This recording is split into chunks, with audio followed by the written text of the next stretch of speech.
La peur des trous, la peur des serpents, la peur des araignées, voilà les phobies les plus courantes que tout le monde connaît. Mais saviez-vous que certaines personnes ont une peur panique des cheveux tombés par terre, une peur irrationnelle des nains de jardin, ou encore une terreur absolue à l'idée de croiser une personne chauve? La liste des phobies improbables est bien plus longue que vous ne l'imaginez, et certaines vont vraiment vous surprendre. Et si vous êtes gnosiophobe, c'est-à-dire si vous avez peur de la connaissance, je vous préviens que cette vidéo risque de vous mettre dans un état de panique totale. Mais restez quand même, car ce que vous allez découvrir sur le fonctionnement de votre cerveau face à ces peurs irrationnelles pourrait bien changer votre façon de les affronter. Je vais vous révéler pourquoi Gengis Khan, le terrible conquérant mongol responsable de la mort de 40 millions de personnes, tremblait devant un simple chien. Je vais aussi vous expliquer comment Jules César, le plus grand empereur romain, s'évanouissait à la vue d'un chat. Et surtout, je vais vous donner des exercices concrets et des conseils pratiques pour commencer à dompter vos propres phobies dès aujourd'hui. En France, environ 1 personne sur 10 souffre d'une phobie, ce qui en fait le trouble anxieux le plus répandu dans la population. Ce chiffre signifie que dans votre entourage proche, il y a forcément quelqu'un qui vit avec une peur irrationnelle qui impacte son quotidien. Mais avant d'aller plus loin, il est essentiel de comprendre la différence entre une simple peur et une véritable phobie. La peur est une réaction naturelle et saine face à un danger réel et immédiat. Par exemple, si une araignée vous tombe dessus, il est parfaitement normal de paniquer parce que votre cerveau détecte une menace potentielle. Par contre, si vous vous mettez à trembler simplement en voyant une araignée sur un écran de télévision, là c'est différent. Cette réaction disproportionnée face à une situation sans aucun danger réel, c'est ce qu'on appelle une phobie. La peur est donc rationnelle tandis que la phobie est complètement irrationnelle. Les symptômes d'une phobie sont pourtant bien réels et peuvent être extrêmement invalidants. Quand une personne phobique est confrontée à l'objet de sa peur, son corps se met à suer abondamment. Ses mains commencent à trembler de façon incontrôlable. Son cœur se met à battre à une vitesse folle, parfois plus de 150 battements par minute. Sa respiration devient saccadée et difficile. C'est ce qu'on appelle une attaque de panique, et c'est une expérience terrifiante pour celui qui la vit. Si vous appréciez ce contenu et que vous voulez soutenir cette chaîne pour qu'elle continue de grandir, c'est le moment de vous abonner et d'activer la cloche de notification. Chaque nouvel abonné donne de la force à cette chaîne et me permet de continuer à créer du contenu de qualité sur le fonctionnement fascinant de notre cerveau. Prenez 2 secondes pour cliquer sur le bouton s'abonner, ça fait vraiment toute la différence et vous ne manquerez aucune de mes prochaines vidéos. Maintenant, continuons notre exploration des phobies. Pour éviter de vivre ces attaques de panique, la seule stratégie qui fonctionne, c'est l'évitement total de la situation redoutée. Selon l'Association américaine de psychiatrie, ces symptômes doivent persister pendant plus de 6 mois pour être officiellement qualifiés de phobie. Tout le monde n'est pas égal face au risque de développer une phobie. Le facteur de risque principal, c'est le niveau d'anxiété générale de la personne. Les femmes sont 2 fois plus touchées que les hommes par ce trouble. 75 à 90% des adultes touchés par une phobie des animaux sont des femmes. La raison scientifique est simple, les femmes auraient globalement plus de troubles anxieux que les hommes. Les neurones impliqués dans la gestion du stress sont plus réceptifs au taux d'œstrogène, une hormone produite par les ovaires. Mais il y a aussi une dimension culturelle importante. Dans notre société, les hommes ne sont pas encouragés à exprimer leurs émotions et leur vulnérabilité. Beaucoup d'hommes phobiques ne consultent jamais parce qu'ils ont honte de leur peur. À peine 10% des personnes phobiques consultent un médecin pour se faire aider. Certaines phobies ne sont pas forcément handicapantes au quotidien. Avoir peur des lutins ou être terrifié par un canard ne va pas impacter votre vie de tous les jours. Par contre, avoir la phobie de la conduite quand on habite à la campagne rend la vie vraiment compliquée. Il existe 3 grands types de phobies que je vais vous détailler. Le premier type, ce sont les phobies sociales qui se manifestent par une peur exacerbée des relations avec les autres. Les personnes atteintes sont incapables de passer un simple coup de téléphone. Elles ne peuvent pas manger en public sans être envahies par l'angoisse. Avec 1,7% des hommes et 4,7% des femmes, les phobies sociales sont les plus courantes. Et plus de la moitié des personnes atteintes finissent par développer une dépression. Le deuxième type, c'est l'agoraphobie. Contrairement à ce que tout le monde pense, ce n'est pas la peur de la foule. C'est en réalité la peur de ne pas réussir à s'échapper d'un lieu. Cette angoisse peut survenir au milieu d'une foule, mais aussi en plein désert ou au sommet d'une montagne. Le troisième type, ce sont les phobies spécifiques qui se divisent en 4 catégories. D'abord les phobies de situation, comme la peur de l'avion ou de conduire. Ensuite les phobies des animaux, comme la peur des serpents ou des araignées. Puis les phobies liées à l'environnement, comme la peur de la foudre ou de l'eau. Et enfin les PSIA, la phobie du sang, des injections et des accidents. En fonction de votre origine géographique, certaines phobies sont plus répandues que d'autres. Au Groenland, les Inuits sont touchés par une véritable épidémie de phobie des kayaks. Les Inuits naviguent souvent seuls sur leur kayak, entourés d'une mer parfaitement calme. Sans aucun point de repère à l'horizon, ils sont complètement désorientés. Résultat, un homme sur 10 aurait développé un syndrome d'angoisse du kayak. Voici un premier exercice pratique que vous pouvez faire dès maintenant si vous souffrez d'une phobie.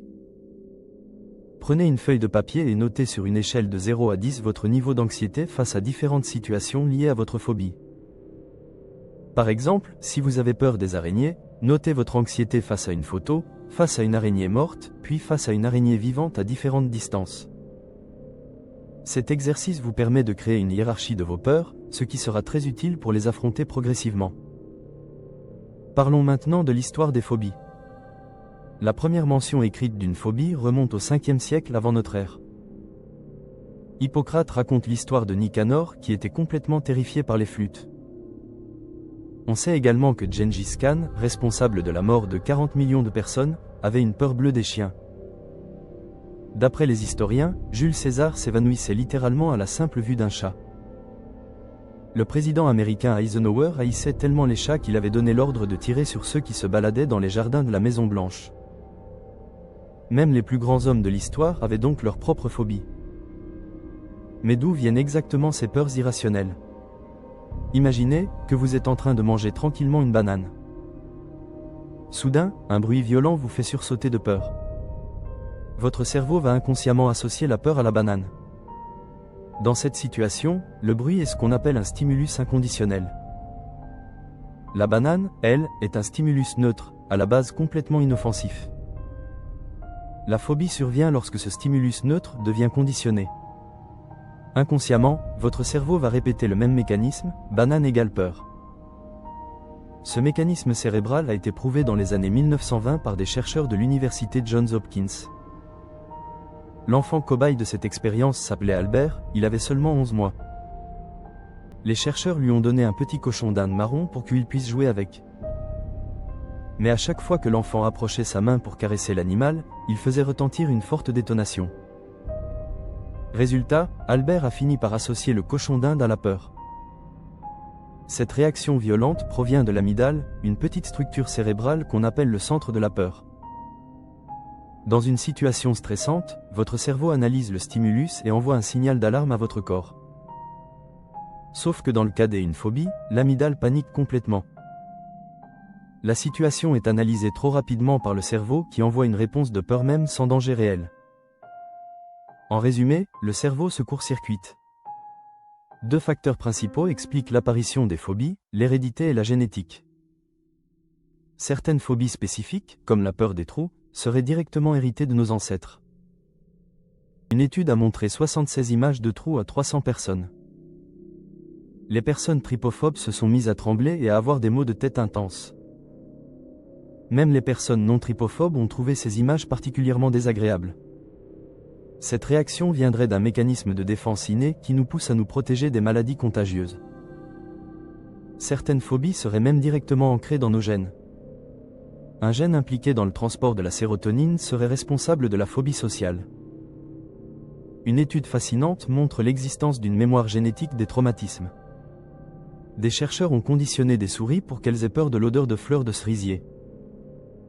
Résultat spectaculaire, les descendants de ces souris craignent également les fleurs de cerisier sans avoir été conditionnés. Les phobies sont donc bien héréditaires. Les descendants de personnes phobiques ont 31% de chances de l'être aussi. Pour les autres, ce risque tombe à seulement 11%. Et cela est fortement lié à notre éducation. Imaginons que vos parents ont très peur des araignées. Ils vont naturellement dire à leurs enfants que les araignées sont dangereuses. En tant qu'enfant, vous considérez que vos parents ont toujours raison. Votre cerveau va être particulièrement sensibilisé à détecter les dangers qu'ils vous ont signalés. L'enfant adapte son cerveau à ce qui représente le danger actuel de son environnement. Avant, nos ancêtres avaient peur des mammouths. Aujourd'hui, la terrible menace qui plane sur notre génération moderne, c'est la nomophobie. La nomophobie, c'est la peur d'être éloigné de son téléphone portable. 21% de la population en souffrirait actuellement. Nous serions 70% à être anxieux à l'idée de ne pas pouvoir utiliser notre téléphone pendant quelques heures. Voici un deuxième exercice pratique très efficace pour commencer à gérer votre phobie. Pratiquez la technique de la respiration carrée pendant 5 minutes chaque jour. Inspirez pendant 4 secondes, retenez votre souffle 4 secondes, expirez 4 secondes, puis attendez 4 secondes avant de recommencer. Cet exercice active votre système nerveux parasympathique et réduit naturellement votre niveau d'anxiété. Saviez-vous que nous ne sommes pas les seuls animaux à avoir des phobies? Les chats peuvent développer une peur panique du papier aluminium. Les chiens peuvent avoir une peur terrible d'être séparés de leur maître. Ils peuvent aussi développer une phobie du tonnerre ou du vétérinaire. Et leurs symptômes sont les mêmes que ceux des humains. Mais heureusement, des solutions efficaces existent. Voici comment les professionnels traitent les phobies. D'abord, on déconstruit par la parole l'origine de ce trouble. Le thérapeute va aider la personne à voir qu'il n'y a pas de danger avéré. Ensuite, on va progressivement exposer le patient à sa phobie. Le but de cette exposition progressive, c'est de faire l'expérience de l'absence de danger. Pour une phobie des araignées, on commence par montrer des photos floues d'araignées. Puis on passe à des photos de plus en plus nettes. Ensuite, on présente des araignées mortes. Et enfin, on termine avec des araignées vivantes. Les nouvelles technologies, notamment la réalité virtuelle, peuvent également aider à surmonter certaines phobies. C'est particulièrement efficace pour la phobie de l'avion. Mais attention, sans accompagnement professionnel, on risque d'augmenter le caractère phobique de la personne. Voici un troisième exercice, c'est la technique de la visualisation positive. Installez-vous confortablement dans un endroit calme. Imaginez-vous face à l'objet de votre phobie, mais dans une situation où vous restez parfaitement calme. Visualisez-vous en train de respirer calmement et de gérer la situation avec sérénité. Pratiquez cette visualisation pendant 10 minutes chaque jour. Votre cerveau ne fait pas la différence entre une situation imaginée et une situation réelle. Cette technique permet de reprogrammer progressivement vos réactions face à votre phobie.